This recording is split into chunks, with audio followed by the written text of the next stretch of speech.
On this episode of Season 4, Let's Talk. It is tough in the beginning, I think, and it's going to be tough in the beginning. Like for me, it's still the beginning, and I'm still working out the kinks here and there. And well, luckily, the university I went to was psychology with mixed in with a bit of business as well, because the university is very entrepreneurial focused, so it kind of instills that spirit in you.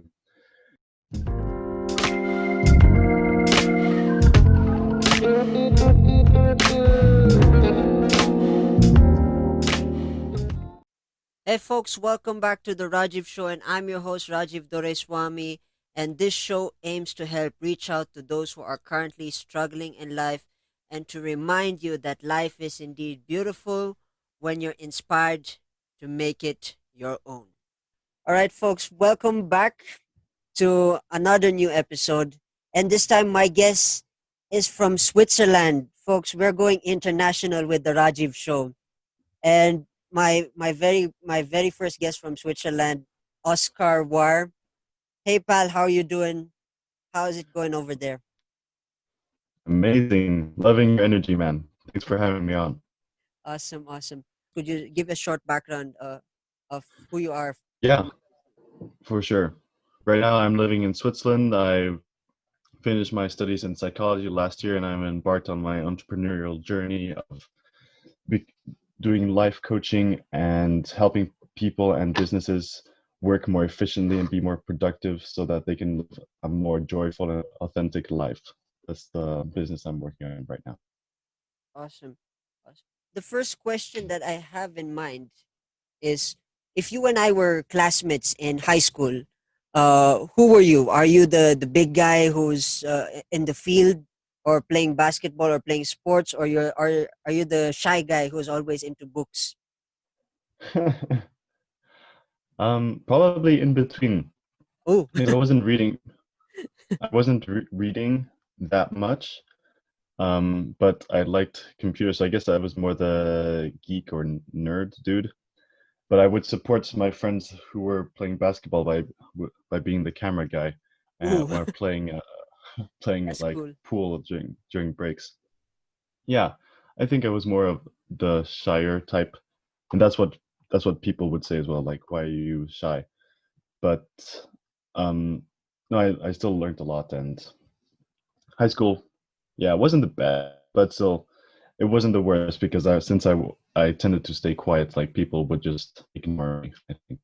My second question is, who's your greatest motivator and why? Who is my greatest motivator? Yeah. That's a big one because yeah, I think it's hard to define one person at the moment. I'm really, really enjoying the work of my business mentor, who's a girl called Lauren Tickner. She's taught me a lot about how to grow a coaching business and just how to understand people better and connect with them through basically providing a solution that they're looking for. That's the her lesson I've taken from her. But otherwise, I really enjoyed Tony Robbins for a bit more mainstream motivators, just because his energy is infectious and everything that he's doing is done with so much energy. And that's why I try to do as well, to bring everything to the table and really give it your all. I think that's super important too. Interesting. And And my third question is, what made you who you are? I'm sure this is a very big question for you. what made me who I am? Yeah, Yeah. I remember when you sent this question, I was like, huh, yeah, that is difficult to answer because there's so many moments in time that can be associated with this, like who I am. Right now, I'm super into personal development and coaching and teaching about this because I also do online trainings, especially during this time of the quarantine. And yeah, actually, during high school, I would say that I had a friend who introduced me to meditation and different forms of that. That was one of the big tipping points, I think, just trying. understanding what that is and what is possible with the human mind. Then after high school, I took a gap year to figure out what I wanted to do. And I got this book called The Happiness Advantage from my parents. The author is called Shawn. And that book was really interesting. That book shifted my perspective, and I was like, yes, now I'm certain I want to study psychology and more focused on positive psychology even. And yeah, basically the book is talks about how the way that you frame situations in your mind and how you see your life shapes your emotions and how you react to situations. Like an example in the book is where the author talks about how when he was a kid, him and his sister used to play on their bunk beds, just playing with Barbies or toys or whatever. Mm. And the his sister accidentally fell off the bunk bed, and like she was about to start crying because she felt hurt. Yeah, but she landed on her hands and knees, and just before she started crying, the author dude, he was like, "Look, sister, you landed on your hands and knees. You must be a unicorn." Then she was like, "Whoa, I must be a unicorn. That's so cool." And basically, yeah, that little shift in her mindset of like instead of feeling like the hurt sister that yeah off the bunk bed, she's like, "Oh my gosh, she might have superpowers," something like that. But it's completely like took away the mind from the pain and shifted her focus. That was a big part for me in like what has made me today in positive psychology. Then I also went to on to study psychology in university, and yeah, I've been enjoying it ever since. Awesome. And my fourth question is, if today was yesterday, what would you keep and what would you let go of? If today was yesterday, what would I keep and what would I let go of? Hmm, bad sleeping habits, I would say. I'm That's still one that I would love to improve on, just getting a consistent sleep routine. And I feel like you might be able to relate since you were saying that you go to bed at 4 a.m. sometimes. That's true. But yeah, although I don't go to bed that late, I still want to have like a more consistent routine where I can wake up early-ish because I feel like I'm always more productive in the morning. And it was good. And also having something early, an appointment in the morning like this or a call, is good for accountability because then whoever you're meeting with is like, yeah, make sure that you're there. And as a person that's in my personality type, I don't like to disappoint people too much, then I'm more likely to follow up on this um, decision and stick to it if I have other people keep me accountable. So yeah, my sleep routines, I would say, probably. Uh, Interesting. And what are your thoughts for the future? That's my last question. Yeah, sure. All right, thoughts for the future. Yeah. I love the future.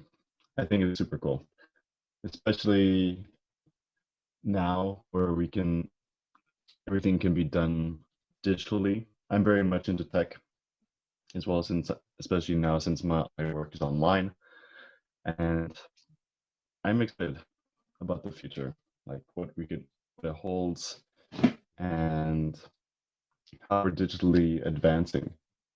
Basically, yeah, trying how everybody's going to keep on being more and more connected. How we can have podcasts seamlessly across the world.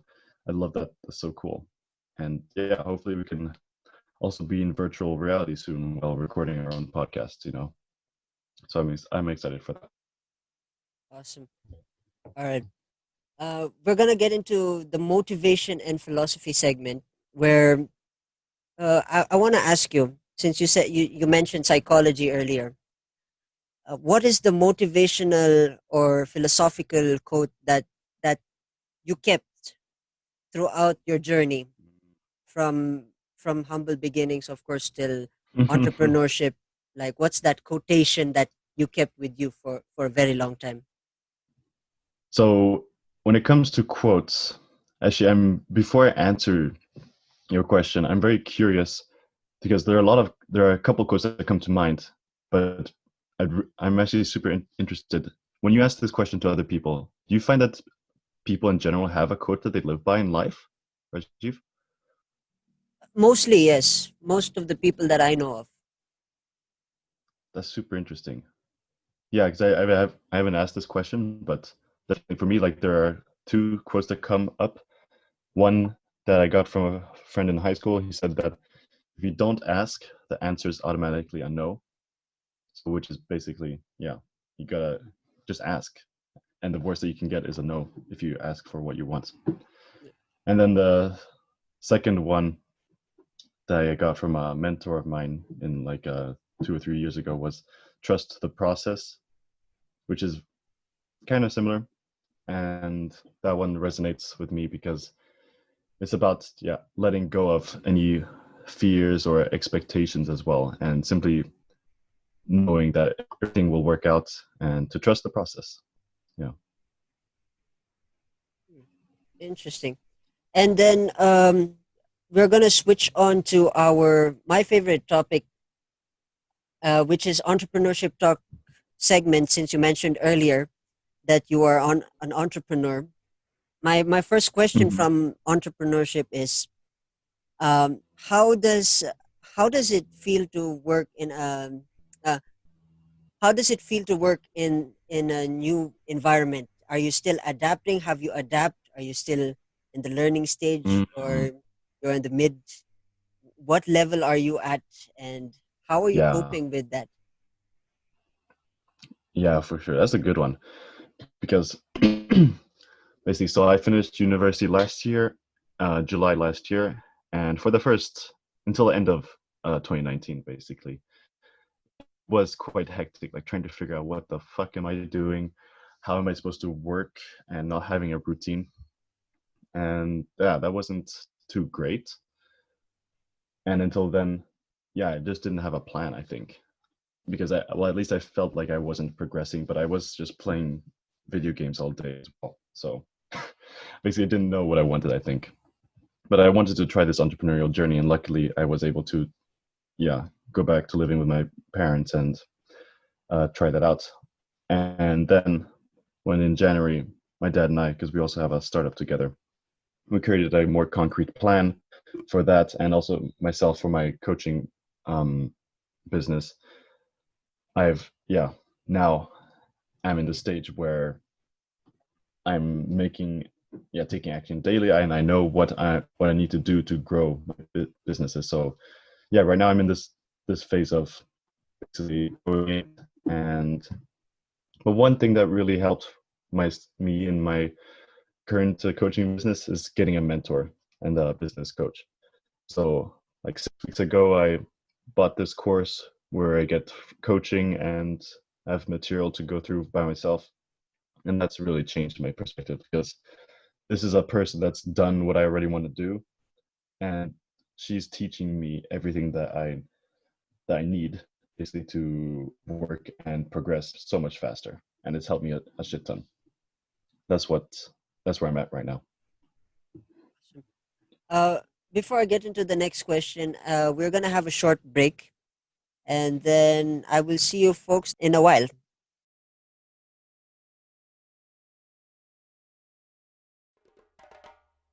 Calling in collectors from around the Philippines. Are you looking for a valuable history lesson about Baguio City, or you just want to collect stuff that brings you back in time? Check out Hobby Depot Baguio, which is located at Kuwis number 8 Prudential Life Building below Jollibee, Assumption Road, Baguio City. You can also find them on Facebook at Hobby Depot Baguio. Hobby Depot Baguio, the one-stop shop for everything hobby related. All right, folks, welcome back. I'm with Oskar Woehr, a phenomenal Swiss entrepreneur, a game changer. I do believe he is a game changer. And Thanks, man. my my next question is, what are what are the things that you battled when you started out? Was it more on the psychological stuff, or when you were getting into? Because for me personally, transitioning into entrepreneurship is tough. One is, Hmm. uh, it's not an easy journey, and two is, some people take it as a joke from the audience perspective. If you say, "Hey, I'm going to be an entrepreneur," and Mm-hmm. then once you get into the game, it's like you're already beaten down. On your first leg, you're already beaten up by the fact that many people, that there's so many things. So what is your Mm. mindset entering into a different realm after after moving from psychology to business? Yeah, for sure. It is tough in the beginning, I think, and it's going to be tough in the beginning. Like for me, it's still the beginning, and I'm still working out the kinks here and there. And well, luckily, the university I went to was psychology with mixed in with a bit of business as well, because the university is very entrepreneurial focused, so it kind of instills that spirit in you. And yeah, in the beginning, like definitely the depends on what culture and what people you surround yourself with, but it can be very difficult if you don't have the support. But for me, luckily my parents have been very supportive, and they're like, yeah, do whatever you want, and I can live at their house until I figure it out and have really grown this to a decent level. So, but yeah, it has been difficult because I haven't been socializing as much and just doing work most of the days. So that's been tough. But as I was saying before, being able to create a plan where you see consistent progress and growth, that's really one of the keys that I've been focusing on these days, and now it's taking off quite well. Interesting. And getting back into you mentioned just recently, you said plan. What is Hmm. your, when you graduated from psychology, did you have a plan, or it was like, um, how did you discover the word entrepreneur? That's basically the question, and connecting Yeah. that to planning and self development. I don't think I had a concrete plan, but I know I didn't want to go work in a company straight away. So the plan was to not do that. So it was an anti-plan. And yeah, because of that lack of planning, I wasn't completely sure, but I had been into coaching for since high school and positive psychology at least.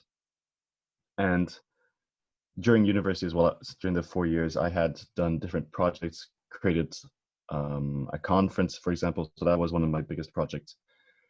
And so I had already a little bit of experience of like create something. And yeah, for anybody that hasn't created something, I think that's like the first step, to simply try and make something happen in the world, be it yeah, a conference, an event, uh, bringing people together. That's my favorite type of creation. I think is bringing people together. But in terms of planning, yeah, when did I discover entrepreneurship? It was during university, I would say, because a lot of people were there were focused on that and just creating different things, like doing startups or wanting to build their own mini businesses. Like I one weekend I sold pancakes from my house because I was like, okay, I like doing making pancakes and I'm good at it. And it's sunny, so people will want brunch, and boom, let's make it for a charity and I'll keep half of the profits. And then yeah, then I did that and I got like 30 euros, so that was pretty cool. That was like one little project, but super simple. Like you can invite your friends and try something out if it's something that you're curious about. Wow, Yeah. it takes a lot of guts to take that leap. I guess I don't know Mm. if you agree with me. That's one thing. Taking that leap is one of the things, the Yeah, hardest. yeah. And I think it can be, and it uh, definitely is.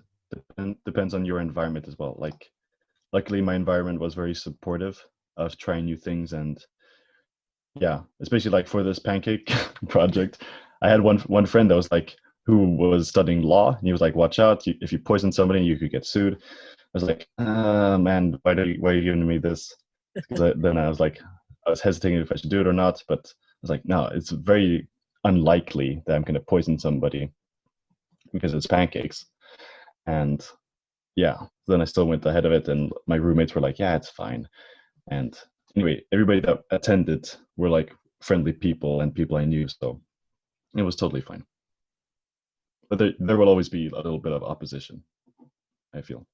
And my last question for the entrepreneurship segment is that do you still apply psychological practices that you've learned, or you've like you've went with your gut when you started once you ventured out into entrepreneurship, or was it just that you took the entrepreneurship thing and then Hmm. you for it's like the reason why I'm asking this is because now that I'm transitioning from music and arts, I want to transition into entrepreneurship, not just for the sake of the money, but it's also for the sake of the livelihood.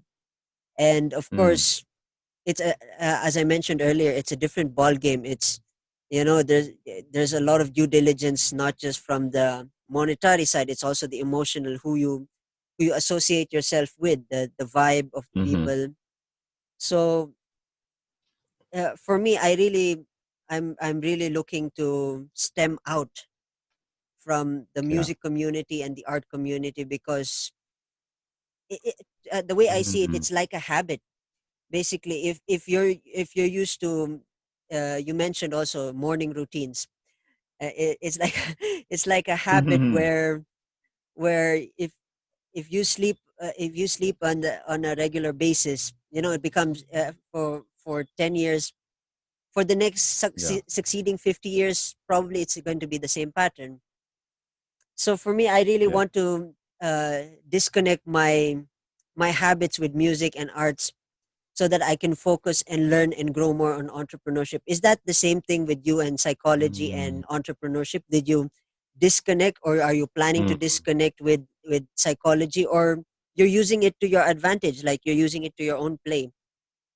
Hmm. Yeah. I think it can still be part of your entrepreneurial journey. Entrepreneurship is just one way of life. And I think that is a great idea and mindset to have, but it doesn't mean that you need to let go of the other things that you enjoy, like art, music, and for me, psychology. For me, psychology is still one of my favorite things. And entrepreneurship is just another state of mind where I'm trying to associate myself with similar minded people who are really thriving and going for the business. So being able to mix these things, I think, is super important. You're still doing art now, I think, by recording this podcast. So, but as well, being entrepreneurial, you could say, by reaching out to people, getting to know international in an international environment, and being able to mix those things, I think, is still important. But basically, entrepreneurship is being able to provide a solution to somebody's problem, or what somebody's curious about. And yeah, you could do that through art, psychology, or music even. So I feel like those are the bases, and entrepreneurship is like the method, probably. Interesting. So now we're gonna get into one of my favorite segments, which is Hmm. the "What Inspires You" segment. This segment. We're gonna. This is a monologue for my interviewees, for them to talk about what inspires them, basically. What inspires me? People doing awesome things, and especially people who are where I want to be in terms of like maybe creating a team, or especially when building a business in terms of the next revenue level. And that's the summary. That's inspiring me the most right now. Awesome, awesome. Uh, Pal, if my listeners want to connect with you, how do they connect with you on social media? Where do they follow you, or how do they follow you? Yeah, I'm on all social media, even TikTok, although I'm not posting there very much. It's Oskar Woehr, so Oscar with a K and then Woehr, Wehr. And yeah, on Facebook, on Instagram as well, and on LinkedIn. I check all of them regularly and love hearing from people who want to learn more about becoming more productive and living a more authentic life. Yeah. Also, I have a podcast called The Learning Experience, and that one's all about the science of learning and how we can learn better. Awesome. Thank you, Oscar. Thank you so much. I hope I haven't woke up the Swiss. uh, Thank you so much for guessing on my show. And Thank you so much.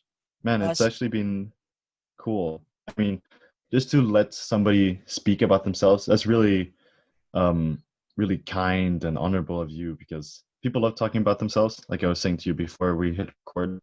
yeah. And for me, I think it's also just a great way of like putting my thoughts into words and being able to express myself a bit better. But yeah, so I really thank you for this. It's been a wonderful time. And also for those who are tuning in, thank you so much for tuning in. I will see you folks in the next episode. Cheers.